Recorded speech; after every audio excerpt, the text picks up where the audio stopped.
told you I was coming. Excuse me. Sorry.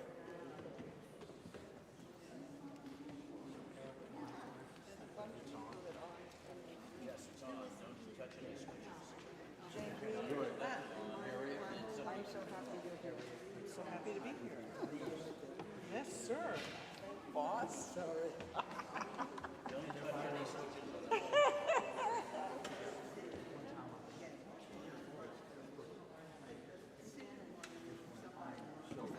That's exactly what we said. Who's the first person? We have to start. Me.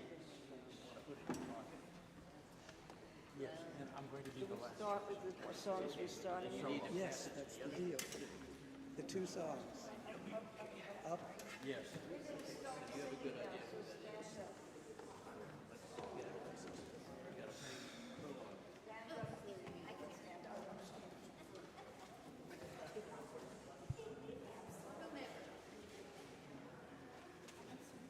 Sorry.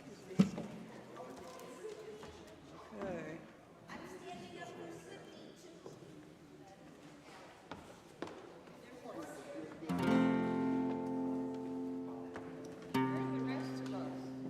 There's only one missing, I think.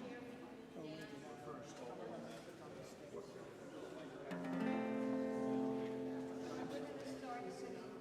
I wanted us to know about the mic. I wanted to I'm sorry. handing it over to him after me. It's in the first person's pocket. Who's the first person? Big Eric. You're right. Let's sing. Shall I start?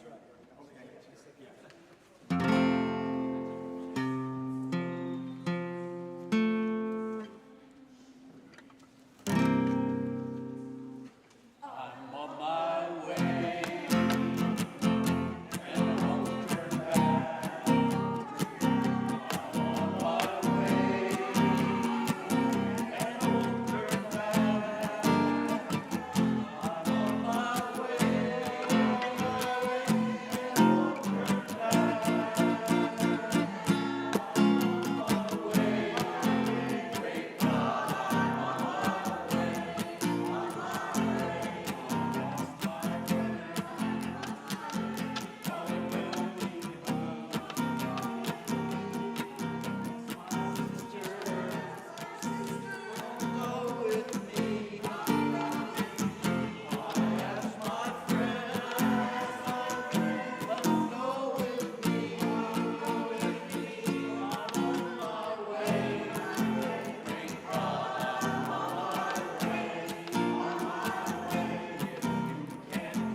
Thank you.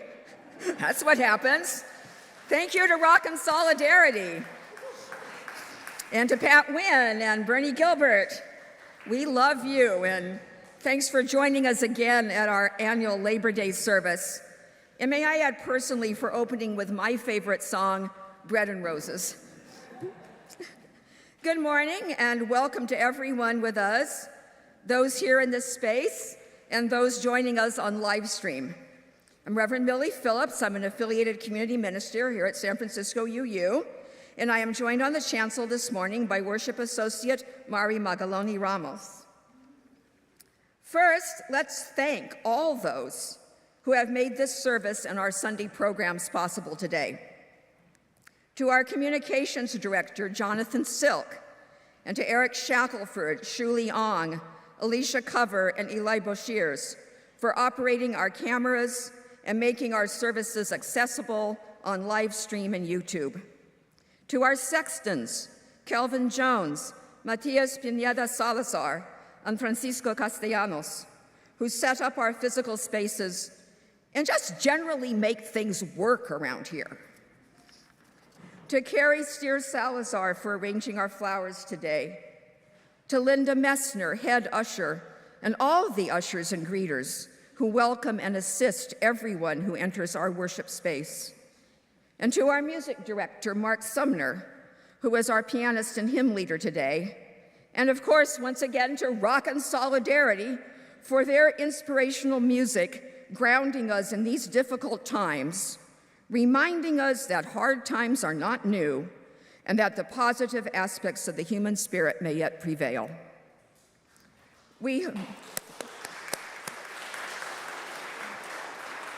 We hope all of you here or on live stream have an order of service so you can follow along in worship. For those who are joining us on live stream, if you have any issues or problems at any time, please know that someone is monitoring the chat to answer any questions.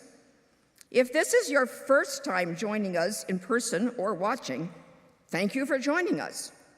If you would like to receive a copy of our weekly email newsletter, which includes a link to the order of service and Sunday live stream, you can fill out one of our connection forms. The forms are on the welcome table outside the sanctuary, in a pew in front of you, and also available through a link in the order of service or video description of today's service. Please note that we want everyone who enters our doors to feel safe, welcome, and comfortable. We have a masked-only section on your right and a section on your left for those who are here with their animal companions. Our ushers have hearing-assisted devices located in the back of the sanctuary, if that would help you. If you are someone who likes to keep your hands occupied during worship, we have a box of fidgets and other useful materials available to you also in the back. So welcome to our worship.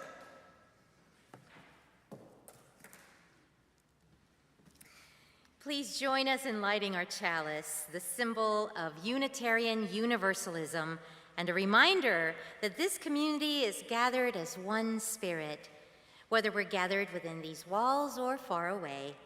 For those of you at home, feel free to light your own candle or chalice if you have one, as we do so here. Let's say our words together. They're printed in the order of service. We light this chalice for the light of truth, the warmth of love, and the fire of commitment. We light this symbol of our faith as we gather together.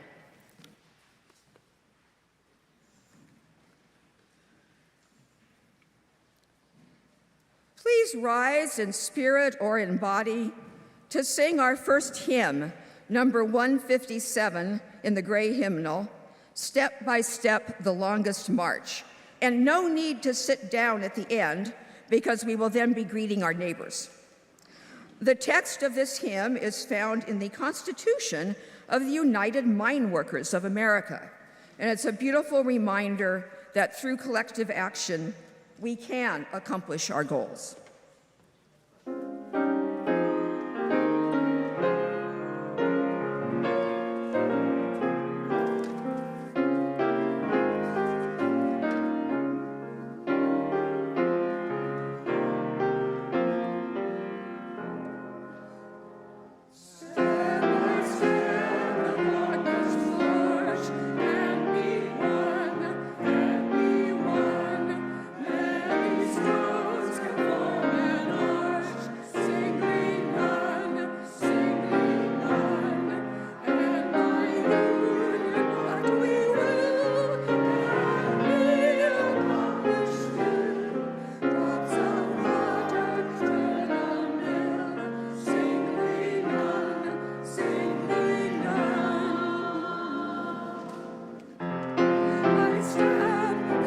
join in.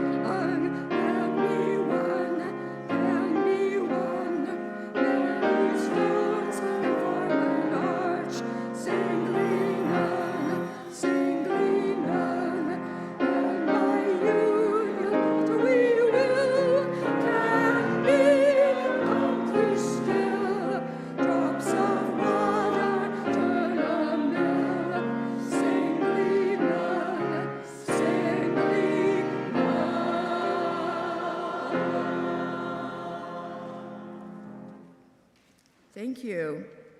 So now let's greet one another, especially greeting folks we might not know yet.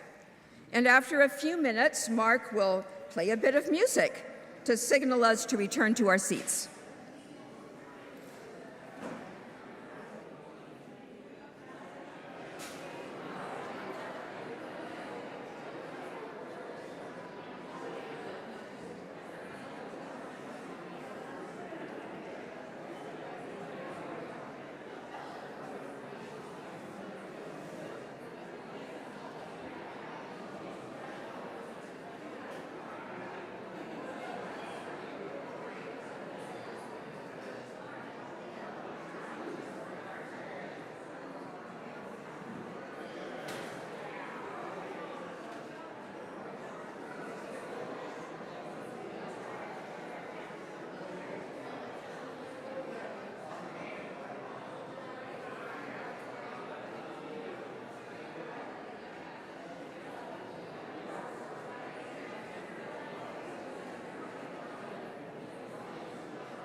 All right, you lovely people, into the pews.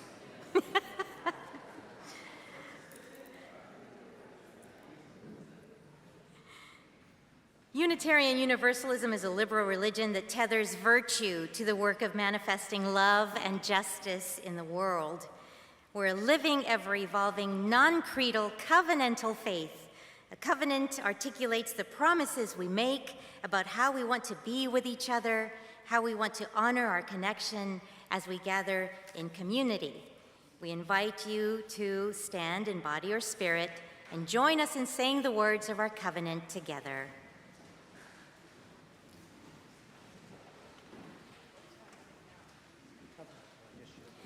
Love is the spirit of this church, and service is its prayer.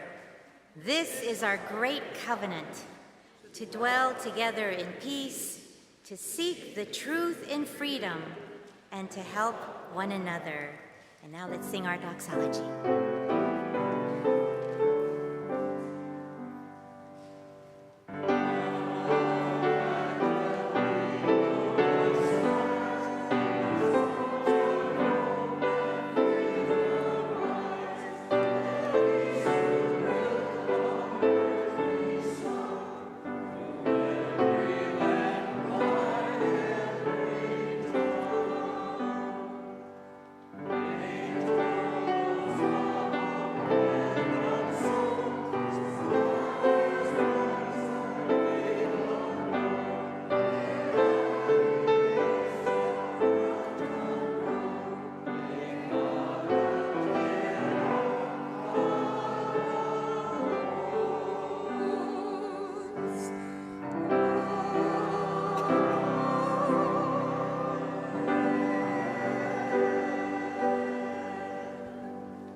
So before we begin our offering, we will have some special words from a guest speaker, Yahaira Kwapio.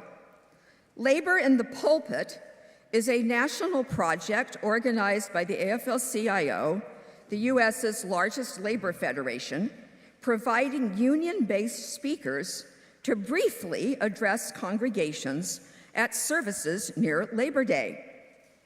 For nearly a decade, Yahaira has been dedicated to defending public education, combining her experience as a school social worker with powerful union and community organizing. As a leader with United Educators of San Francisco, UUSF, she played a key role on the coordinating committee that secured historic wage increases in their last bargaining round.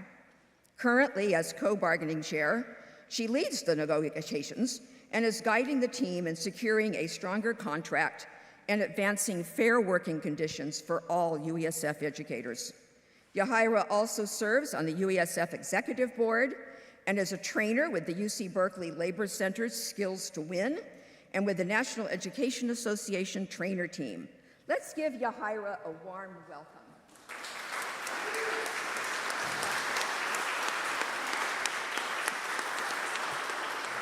Good morning. Thank you so much, Reverend Millie Phillips, for that lovely introduction.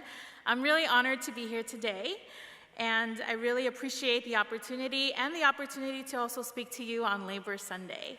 As Millie told you earlier, my name is Yahaira Kwapio. I am a proud member of the United Educators of San Francisco, UUSF. I am the co-bargaining chair, and I'm also on the executive board. UUSF, we represent over 6,000 members, educator members from all different types of classifications. But I'm also here today representing the San Francisco Labor Council, which represents over 100 unions and 100,000 union members across the city. And I'm speaking part of the AFL-CIO, our national organization's Labor in the Pulpit. And today, union members across the entire country are speaking to congregations today about the special relationship that both faith and labor have in common. So as I'm sure you know, both faith and labor, then the labor movement, are rooted in a shared vision of justice, community, human dignity, working to uplift the oppressed and promote a more equitable world. People of faith have often seen the labor struggle not just as an economic fight, but as a moral and spiritual calling to stand with the oppressed. Labor Day offers us a time to reflect on the progress working people have made over decades to better improve the lives of ourselves, of our families, our friends, and our communities. So a little bit about me. I grew up in Koreatown, Los Angeles, a very vibrant immigrant neighborhood made up of families from very different countries, from Mexico, Central America, Korea, just to name a few. And it continues to be a place full of culture, resilience, and community. But growing up there, I also saw up close how hard it was for my immigrant parents to find dignity in the workplace. I watched them struggle, not because they lacked the skill set, the talent, or the determination, but because the system made it harder for people like them to be seen and respected in the workplace. Those early experiences really shaped me and sparked a curiosity for me to really understand and study, how do people come together collectively? How do they fight for what they want and what they need and what they deserve? How do they win for themselves and their communities? And that's why I started studying the labor movement, but also the class struggle in the United States. And from that moment on, I knew that I wanted to dedicate my life to fighting for justice. And so I set a goal for myself, which was to work in public education one day so that I can fight for equity, not just inside the school building, but outside. As soon as I obtained my social work degree, I applied to work with SFUSD and right away joined UUSF. Because again, I wanted to learn how to organize, I wanted to learn how to move collectively with people, shoulder to shoulder, and most importantly, I wanted to see change, not just in my community, but everywhere around me. So again, my journey has been shaped by my family's struggles, by my community, and by the history lessons that I've learned. And that's why I stand here before you as a proud unionist and community organizer. But I am also inspired by you. Unitarian Universalists have a proud tradition of standing on the side of justice. And one powerful example was during the Hyatt Hotel workers' boycott. When housekeepers and hotel staff people spoke about unsafe conditions and unfair treatment, the UUA chose to stand with them. You refused to hold events at Hyatt hotels until workers were treated with dignity and respect. This wasn't just a political act, it was a moral one. It was a reflection of your core values: equity, compassion, and the belief that every person has inherent worth. Faith in action means more than words. It means showing up. And in moments like that, UU helped lead the way in living those values out loud. Thank you for being part of that legacy and for continuing to show what justice looks like in real life. Right now, the federal administration is not only attacking immigrants, but also attacking public education. They are pushing to defund the Department of Education and removing culturally relevant materials from our schools. Locally in SFUSD, UESF is in a bargaining contract campaign because we have an expired contract, and we have three main demands: to close the educator wage gap, to increase fully funded, employer-funded health benefits for all our members, and to bring stability to our schools. In particular, one thing that I'm really proud of is we're demanding for sanctuary language in our contract to ensure that the district use its full legal and political power to ensure that our schools are safe from Immigration Customs Enforcement, or ICE.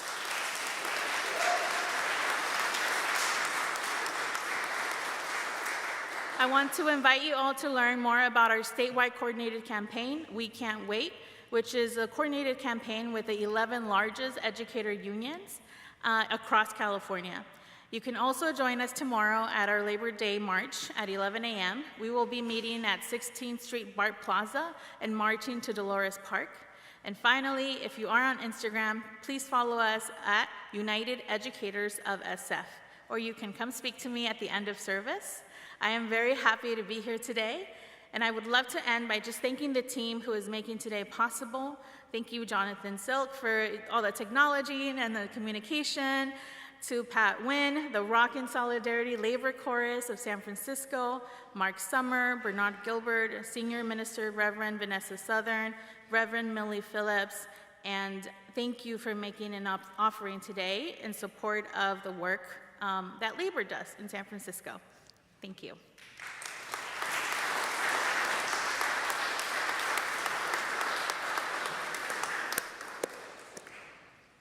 Thank you so much, Yahaira, for your words of wisdom and inspiration. Our offering today will be donated to SF Clout, which stands for SF Community Labor Organizing United Together. It's a nonprofit organization dedicated to empowering San Francisco's diverse workforce, offering education, advocacy, and worker-centered services, as well as a hardship fund for members facing difficulties such as unemployment, illness, the death of family members, and issues related to immigration or legal status. You can read more about SF Clout in the order of service. To make a donation on Vanco, use the donate button on our website or scan the QR code and please select the line for a special Sunday offering. The designation is important to ensure your gift gets applied correctly. If you are sending a check, please mark in the memo today's date, 8/31/25. Thank you so much for your generosity.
Please join me in the spirit of meditation and prayer.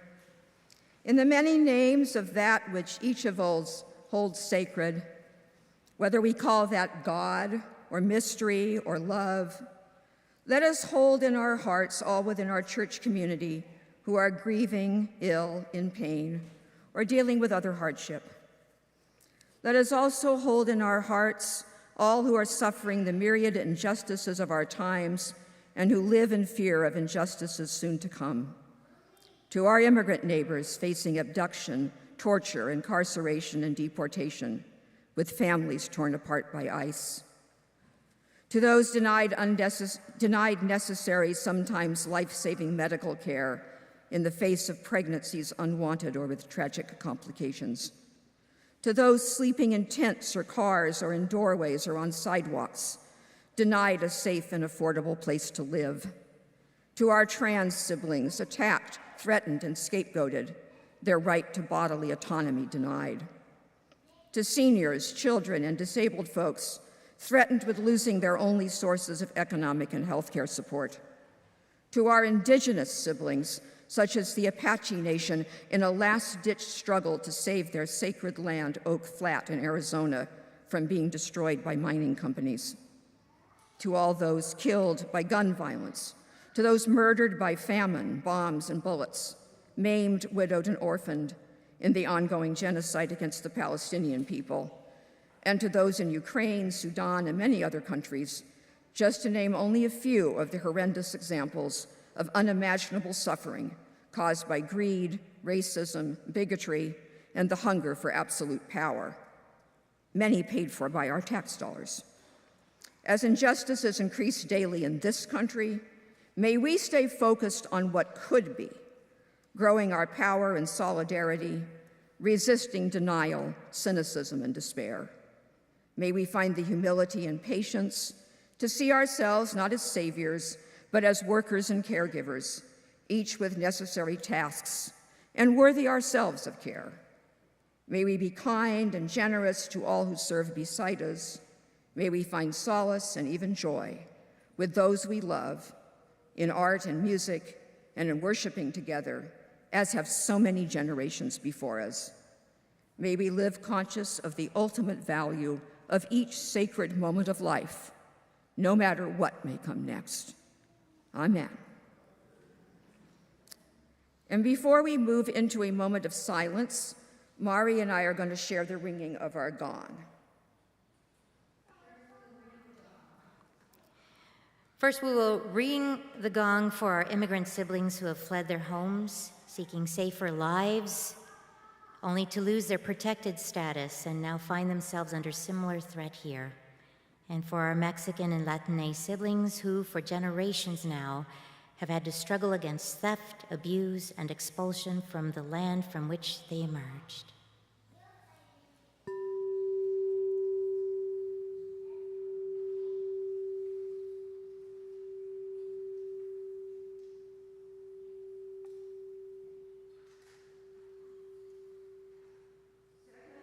Let us ring our gong in memory of all who have been murdered in Palestine by bombs and bullets, or by the war crimes of famine, especially precious children intentionally starved to death, the destruction of medical facilities and civilian infrastructure, and the targeted assassination of journalists who face death daily so that we may learn the truth.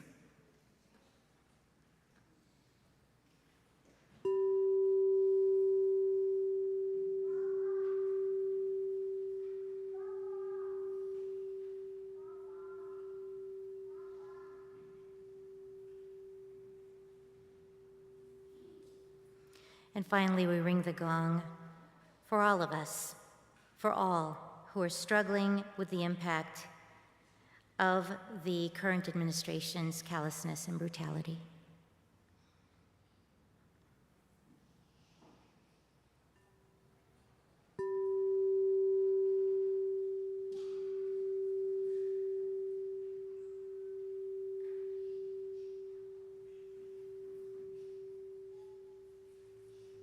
Now would you please join me in a minute of silent contemplation.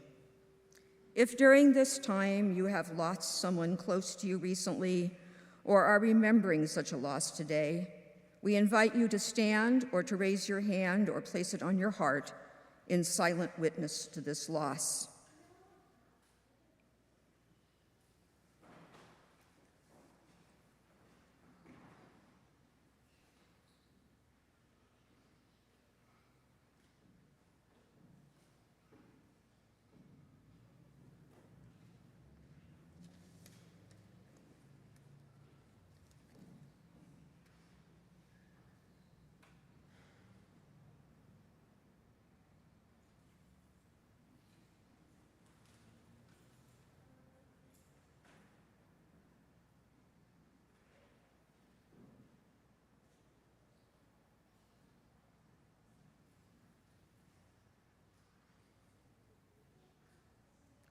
Thank you.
Our reading today is lively.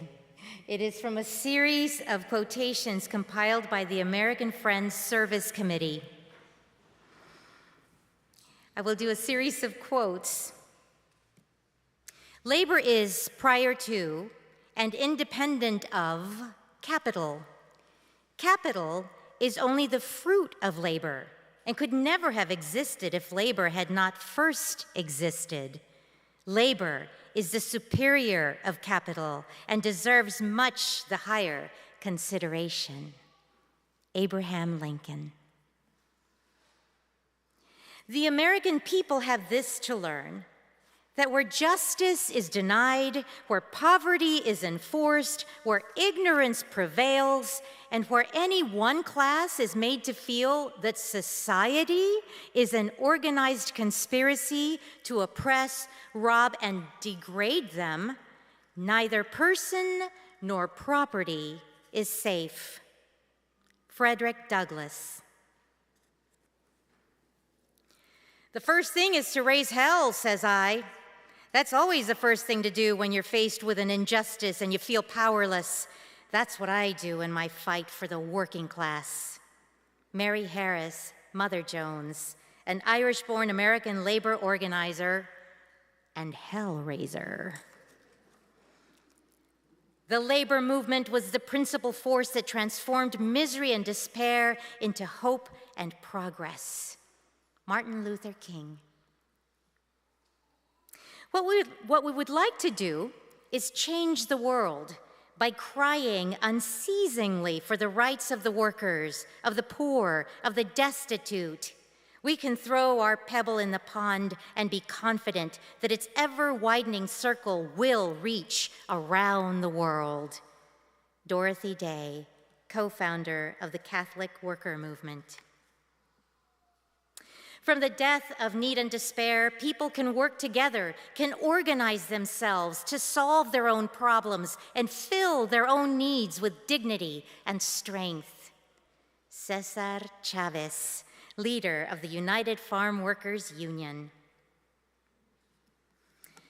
10,000 times has the labor movement stumbled and fallen and bruised itself and risen again, been seized by the throat and choked and clubbed into insensibility, enjoined by courts, assaulted by thugs, charged by the militia, shot down by regulars, traduced by the press, frowned upon by public opinion, deceived by politicians, threatened by priests, repudiated by renegades, preyed upon by grafters, infested by spies, deserted by cowards, betrayed by traitors, bled by leeches, and sold out by leaders. But, notwithstanding all this and all these, it is today the most vital and potential power this planet has ever known, and its historic mission of emancipating the workers of the world from the thraldom of the ages is as certain of ultimate realization as is the setting of the sun. Eugene Vector Debs, labor leader, and socialist.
What shall we do with the White House, liar?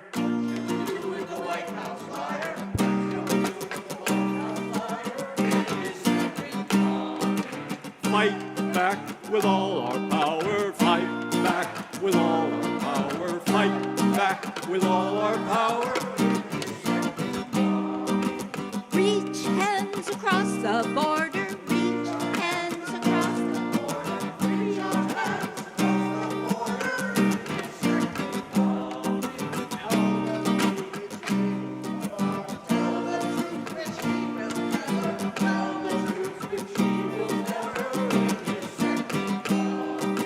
Fight back with all our power, fight back. In his second coming, fight back with all our power, fight back with all our power, fight back with all our power in his second coming. Fight back with all our power, fight back with all our power, fight back with all our power in his second coming.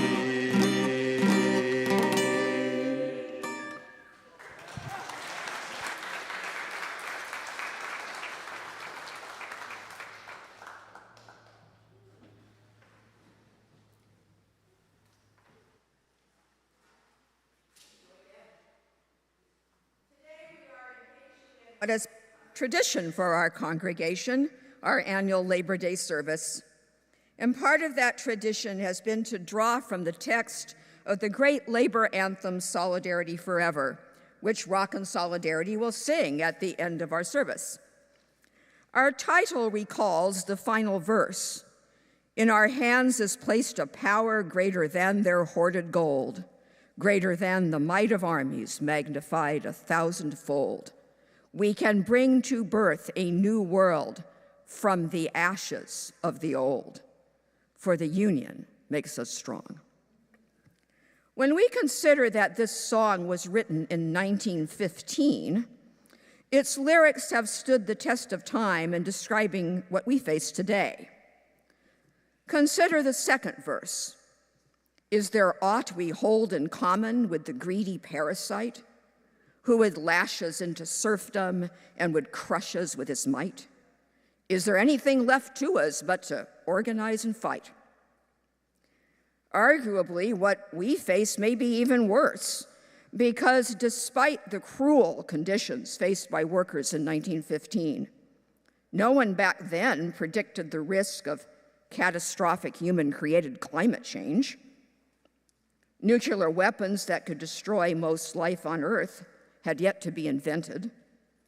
The idea that humans could program technologies to make decisions independently of us would have seemed fantastical.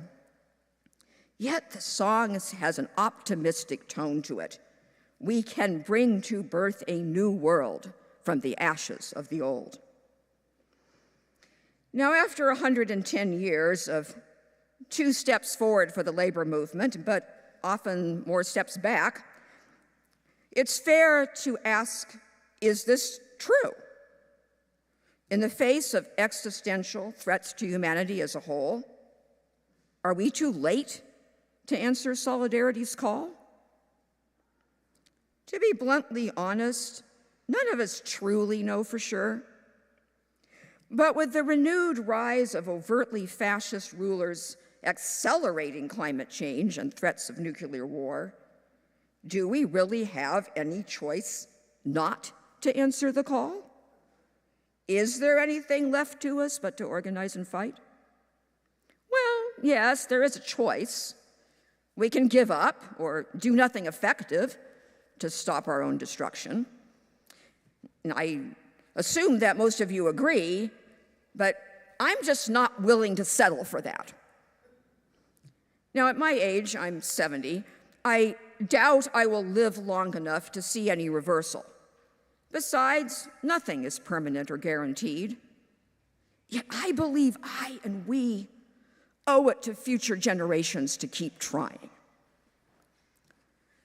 Nurtured in my youthful activism by labor veterans, some even old enough to have been alive in 1915, only 40 years before my birth, I was fortunate to learn about World War I conscientious objectors and the imprisonment of Eugene Debs, who gave that wonderful quote Mari read, the Ludlow Massacre and the Matewan Miners' War, the deportations of radical immigrant labor leaders in the 1920s, and of Mexican immigrants and their families, often US citizens, the exclusion of Asian workers, the crash of 1929, the unhoused internal migrants desperately seeking work during the poverty of the Great Depression, some which included members of my mother's family, the routine practice of lynching, the ongoing oppression of Jim Crow, the black workers who went north and west for a better life, steadily breaking the color lines of organized labor. The general strikes that built the most massive labor efforts in US history in the late 1930s. The horrors of World War II, including the domestic incarceration of Japanese Americans. And the Red Scare that drove out militant labor leaders, albeit with pockets of surviving resistance like the West Coast longshore workers, the farm worker movement, and workers of color caucuses in auto and steel. By the time I became active in the labor movement in the mid-1970s, unions had plenty of members and money, but were only sporadically radical. By depending on and capitulating to the dead end of neoliberal electoral politics offered by the Democratic Party, labor lost its political independence, and thus its willingness to do whatever it would take to prevent what we are facing today. And union membership drastically declined. 50 years later, there is some renewed militancy, such as by teachers and social workers like Yahira. But as a whole, labor today still has yet to fully answer the call of solidarity. But tomorrow is Labor Day. Let's see how many turn out at all the demonstrations. I still think Debs was right. But there's no use waxing nostalgic about labor history. Unions, after all, are human, and like all human and social endeavors, we're never pure or perfect, even when militant. I still believe labor is the only force today that has the volunteer and financial power to shut down a fascist government. And with federal contacts broken, Why is there so little talk about calling a general strike? But let's pivot a bit.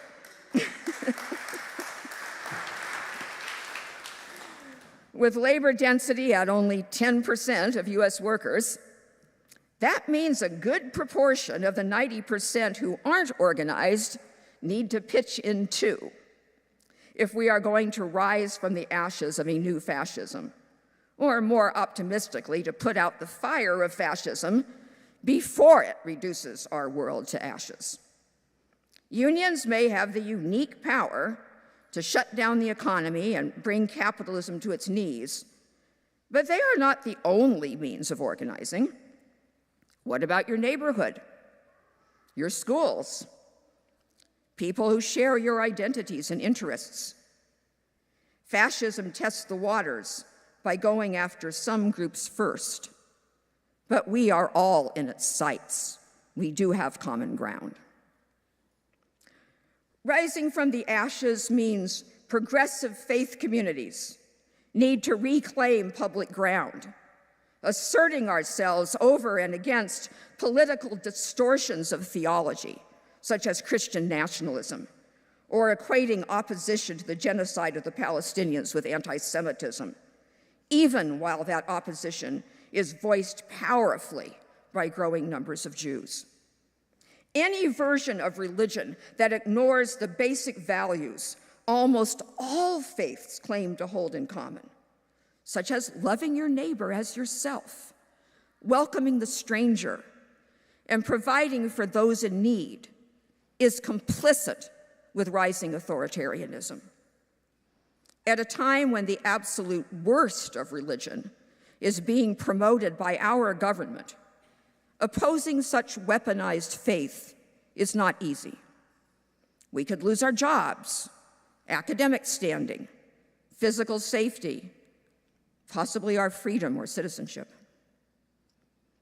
It means all of us have to find ways to work across differences of race, gender, religion, age, geography, nationality, citizenship status, and the stratifications of class privilege, even to an extent across political ideologies. Now, we have all learned how hard that is, personally and organizationally. There are so many pitfalls. However, a possible silver lining in hard times is that people need each other more, and thus we have more incentive to work together for common liberation. Overcoming fascism means a pivot away from just lobbying for protective legislation or from electing spineless politicians beholden to their corporate donors, to creating our own social safety nets of mutual aid, separate from a government that is ripping apart an already very inadequate safety net. Faith communities in more affluent and liberal settings like ours may have to relearn how you do this. But mutual aid was and is now what allows many poorer and marginalized peoples to survive. Yes, we must continue to advocate for government that works for all of us. But meanwhile, we have to feed and house and protect each other from the existing government, a much harder set of tasks than what have often become ineffective and performative political rituals. We will need to develop our own leaders, not rely on those handpicked by our enemies to lure us with phony promises. It means getting more comfortable with ambiguous roles. On one hand, publicly organizing for mass mobilizations like the Labor Day marches tomorrow, but on the other, acting behind the scenes, sometimes clandestinely. To do that without increasing the risks to those more immediately impacted means following the lead of the most vulnerable and learning to accept a degree of hierarchy and collective discipline that many of us tend to resist. It means taking security seriously. Remember the old World War II slogan? Loose lips sink ships. Cell phones, social media, even GPS systems have great big lips. Whose ship do you risk sinking? And lastly, rising from the ashes means doing what we should have been doing all along, answering the call of the workers' solidarity, grounded in love and gratitude for the work that supports all of us. So if you are lucky enough to be in a union, get more active. Show up at meetings, volunteer for a committee, become a shop steward, organize your coworkers into activist caucuses, elect new officers if the old ones refuse to wake up. If you're not in a union, could you be? Find out. Who's on strike today? You could walk their picket line.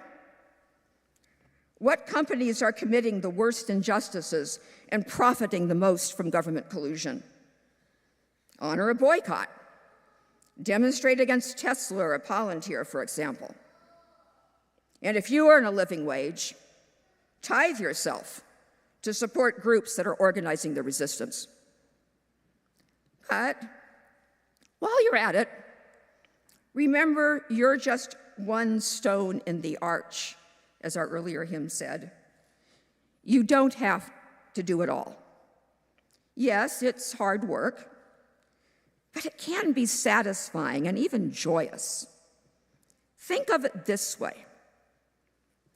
None of us live forever, or even very long, but we still strive to enjoy ourselves, to fall in love, to find meaningful work, to pursue our talents and callings, and even take periodic vacations from all of the above, in spite of the reality of death, maybe even because of it. A life lived in service to liberation is no different. And I believe it's the most fulfilling life there is. One last thing. All successful movements sing. So please rise in body or in spirit to sing our closing hymn, number 170, We Are a Gentle, Angry People. And I ask you to make one small change to the text. While we are indeed gay and straight together, let us replace those words this time by singing cis and trans together, given the attacks on trans people. Thank you.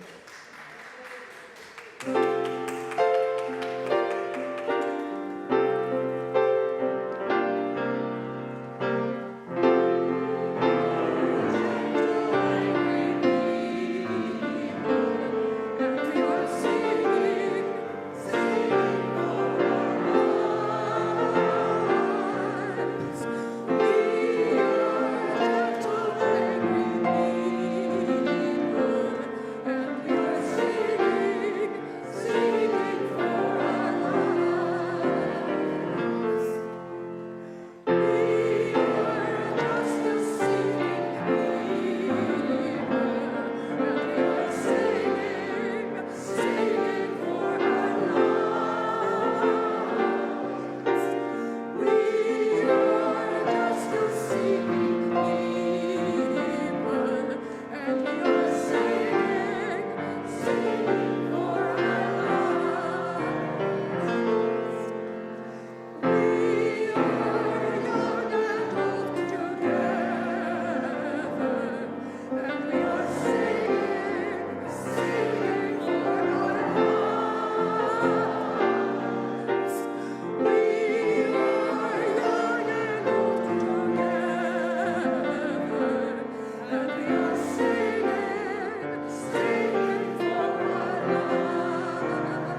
And we have a few brief, did you hear me, Mark, Cal, and Emma, brief invitations? We have a few invitations this week. Sunday school registration is now open. To sign up, there's a link and a QR code in the order of service. And don't forget to stop by the UU the Vote Reclaim Our Vote initiative table in the lobby to pick up your postcards. And now we're going to invite Miss Emma Wakeling to give a brief invitation. Thanks, Mari. Hi, everyone. My name is Emma. I'm just here to invite everybody to our next round of community suppers that are happening this month. They're a wonderful way to connect with old friends and spend time with people you may not know very well in our community over a delicious home-cooked meal. There are 2 dates to choose from, either Wednesday, 24th of September, or Saturday, the 27th of September. You can either host or you can attend as a guest, and there's family-friendly as well as adult-only suppers. Deadline to register is Tuesday, September 9th, and you can do so using the link in the order of service. Last year was our first year of bringing these back since the pandemic, and we've had wonderful feedback. People have had a wonderful time, so please do join with your friends and members over a meal. Thank you. Thank you, Emma. And they are fun, so sign up. Mr. Ball, come on up for your brief invitation. Jeez, the pressure. Very quickly. For some time, this church has been in partnership with an organization called Open Door Legal. Anybody raise your hand if you heard of them? Beautiful. Then this is going to be very brief. They do protect folks with low income. They protect them by providing free legal services. And you heard me correctly, free legal services to protect them against asset theft, particularly wage theft, and illegal evictions. When we asked them through our Journey to Wholeness Committee and our partnership, we said, what can we do for you? The idea of establishing a garden in back of one of their offices came up. And we love the idea because it provides a safe space for their clients to come in, bring their children. Often these people are under tremendous stress, and so to have a garden and a welcoming place to meet with their attorneys is very important, to say the least. So, with that, we are reclaiming a little back space of one of their offices. One of our members, Keith Holland, is leading this effort. We are going to build a garden for them, with them, in partnership with them, and most importantly, in community with them. So I'm inviting you today to please sign up. We got 2 Saturdays open. The 6th is our first time, but that's full, thankfully. Thank you very much. But the 13th and the 20th, you'll see this in your order of service. If you'll sign up, please. Put on your jeans, your tennis shoes, bring any gardening tools you've got, and let's do some digging in the dirt. Open Door Legal is a spiritual ministry. That's what I consider it. And I can think of no better way than to build community with them. So thank you very much.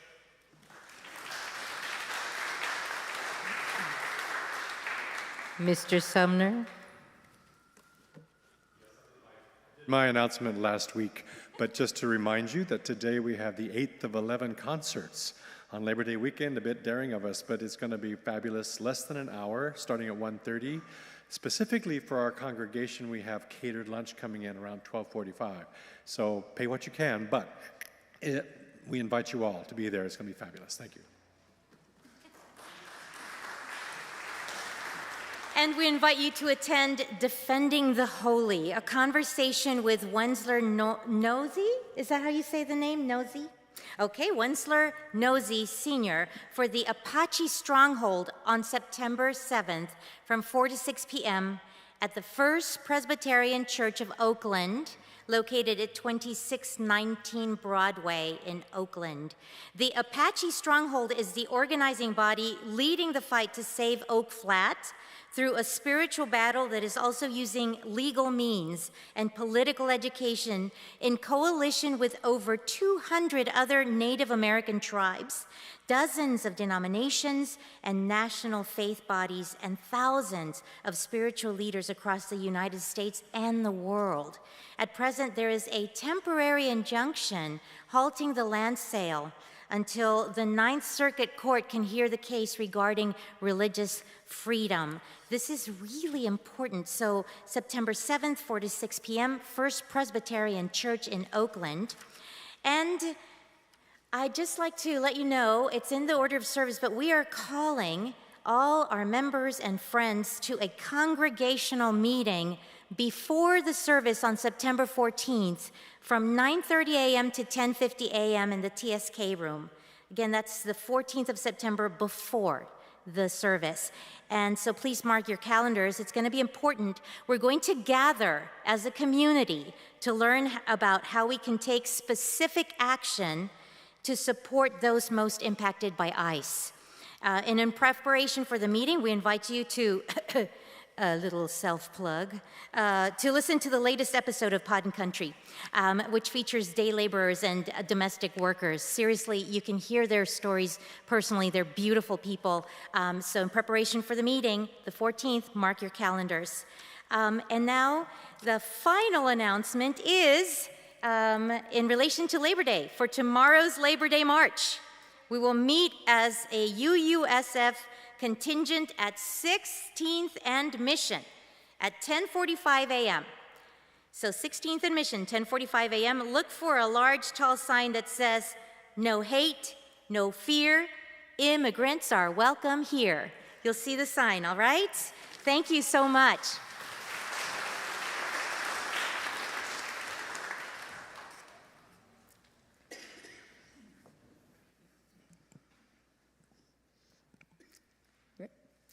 As our worship draws to a close, we extinguish our chalice, but never the light it gives to our suffering world. That we carry with us and give freely to all. Please rise again in spirit or in body for our benediction, and if you feel comfortable, please hold hands.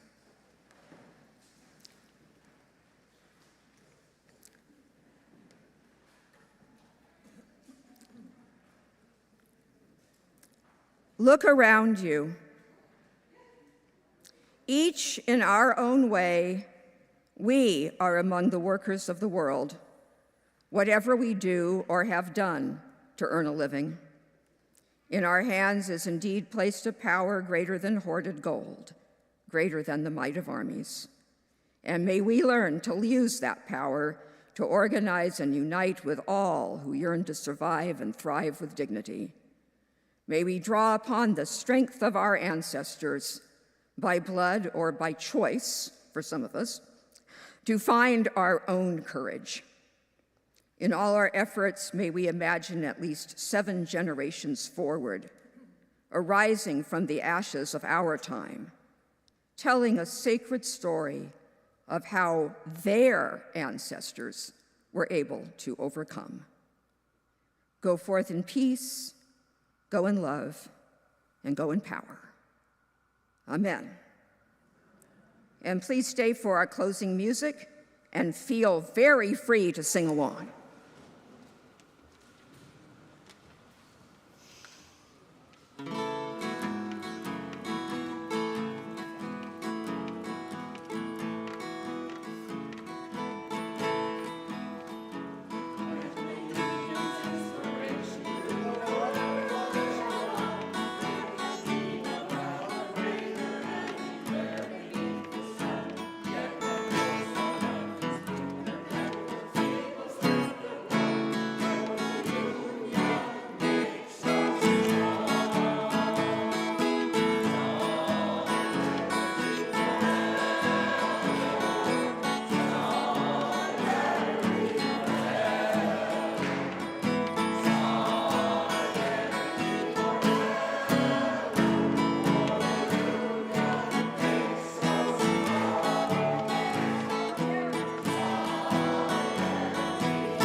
end with We Shall Overcome, which was carried from the Highlander Center in Tennessee across this whole country.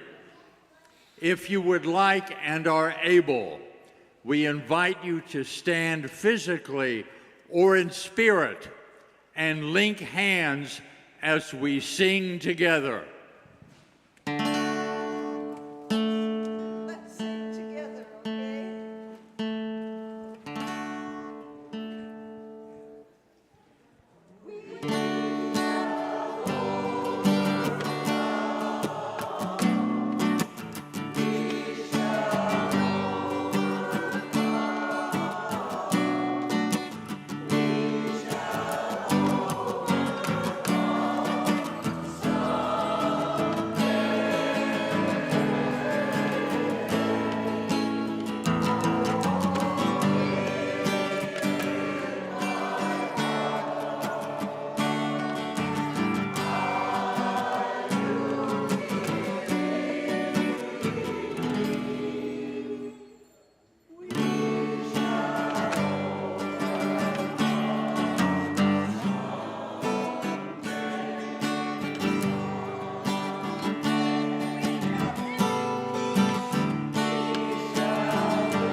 It was working right here.